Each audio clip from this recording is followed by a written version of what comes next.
I'm sure you're aware of the fact that this church owes over $2 million. I'm afraid we couldn't get 20 cents credit if we put up the tabernacle as security. Ever since the government took over the church properties and assets 11 years ago, it's cost us millions to try and recover them.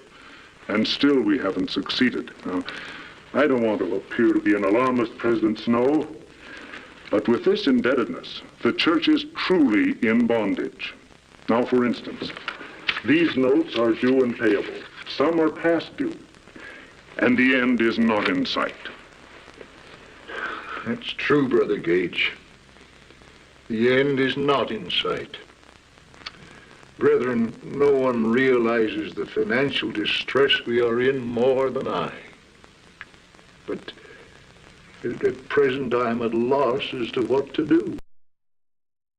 Yes. You are beginning to see already. What is the apron you have on? It is an emblem of my power and priesthood. Financially, the church is in a bottomless pit.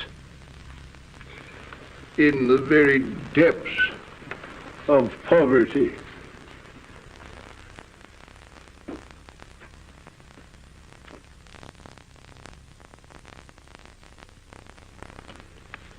But we mustn't give up hope, nor become too discouraged. The Lord will help us work this out in His own way and in His own due time. Of this I am sure. Thus your eyes will be open, and you will have knowledge. Thank you.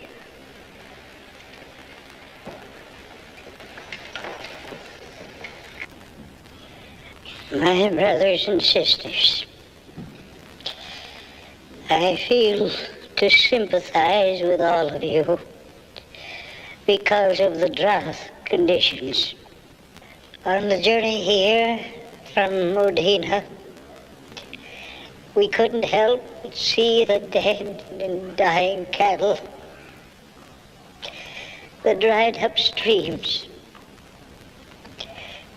May I say unto you, even though we are not suffering as badly from the drought up north, the yoke of oppression is resting heavily on the church because of our indebtedness.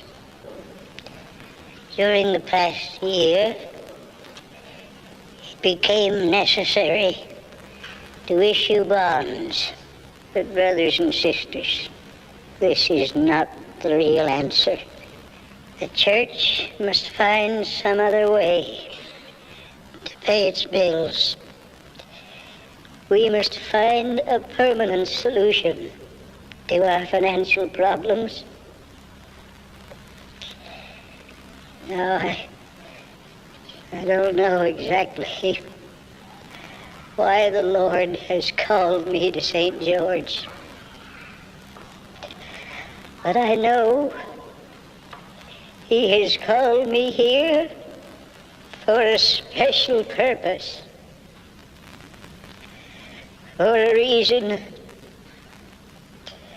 which I feel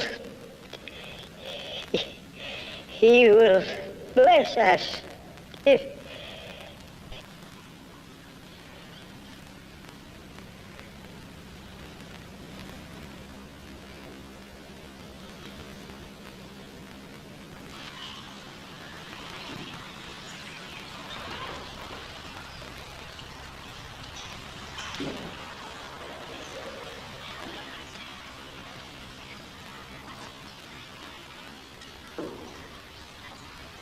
my brothers and sisters, I understand clearly now wherein we as a people are failing to walk up to the covenants we have made. I realize that we are neglecting one of the most sacred laws, the law of tithing. The time has now come for every Latter-day Saint who calls himself a saint to pay his tithing in full from this day forward. That is the word of the Lord to you, and it will be the word of the Lord to every settlement throughout Zion. This is the answer to our financial problems, even though as a church we are heavily in debt.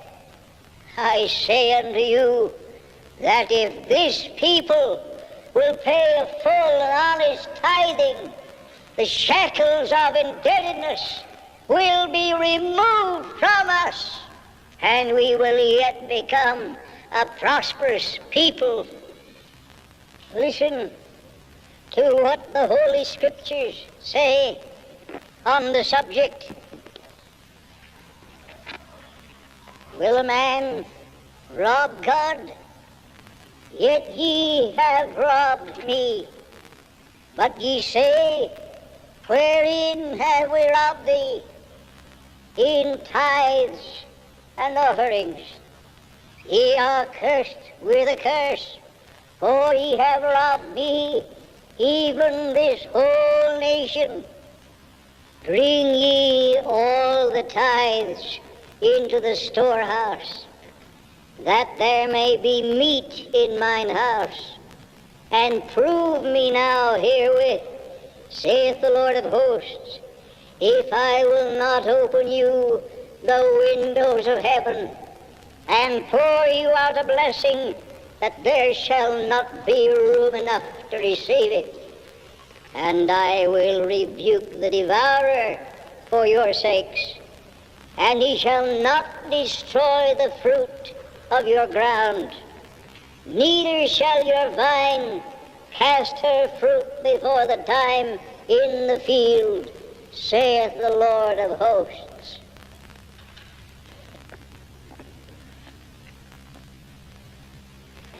I also feel to give you a promise pertaining to your parched lands.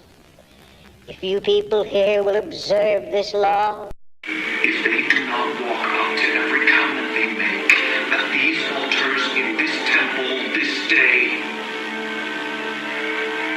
they will be in my power. Say, Are we driving directly back to Salt Lake, President? no, brethren. We're going to stop at each town on the way home and preach tithing. And after I get home, I'm going to preach tithing. There is no man or woman in this church who will feel satisfied if he or she fails to pay a full tithing. The penalty following disobedience to the law of tithing is that the disobedient shall not live among the people of God. If the saints pay their tithing... Much this week I questioned my supervisor, and I missed a couple minutes of our leave speech on television, and you know that blonde girl Raina works in my office with me, the Lord Black and Rick Tomatoes. Well, we were sneaking into the slide projection room in our lunch hour and making love together, and I don't think it catches, it's against the rules, but I can't help it because, and I hope that you forgive me.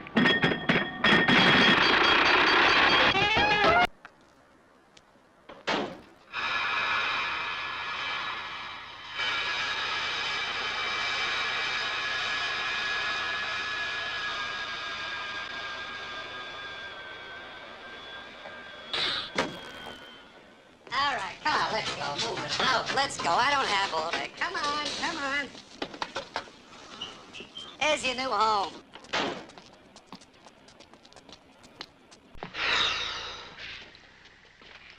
Oh, no.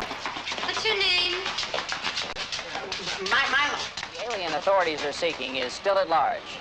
Persons observing any unusual activity or behavior should do themselves and our leader a favor by reporting it to the police immediately. Brothers and sisters, since the temple endowment was first administered in this dispensation, occasional adjustments have been made by the First Presidency and the Quorum of the 12 Apostles, acting unitedly in their capacity as prophets, seers, and revelators.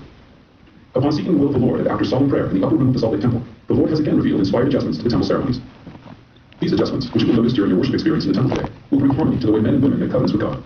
They deepen our understanding of His will and His relationship with His daughters and sons. These modifications do not affect the sacred and eternal covenants associated with the saving and exalting ordinances of the temple. As a reminder, Due to the sacred nature of all temple ordinances, the fact and the content of these changes should not be discussed outside of the temple.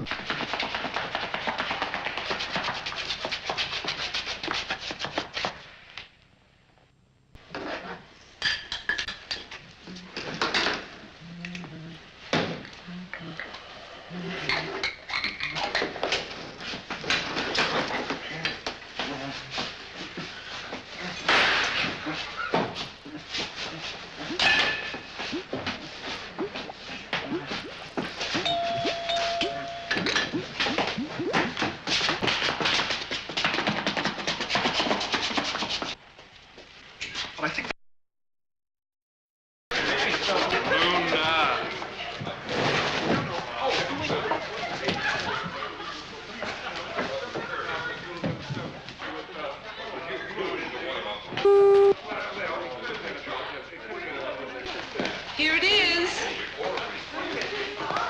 The orb.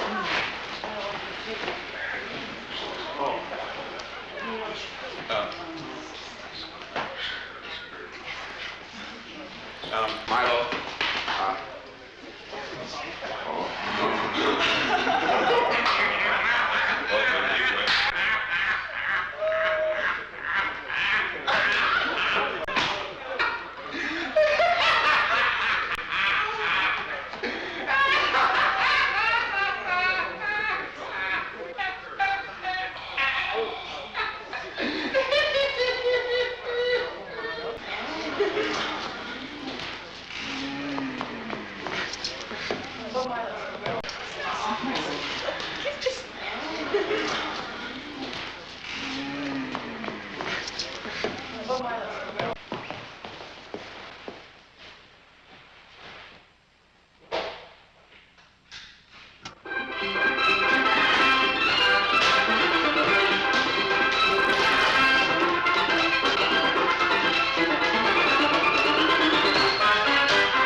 It represents Gustav Mannheim, you remember, the mad lover of Leipzig, terrorizing one of his victims. Isn't that just sensational?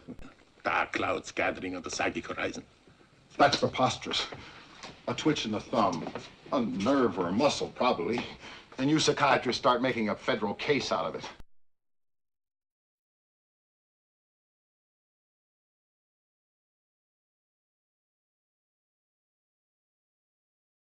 Good morning, gentlemen. What are you doing here? Observing the teaching of these people. What is being taught? The philosophies of men, mingled with scripture.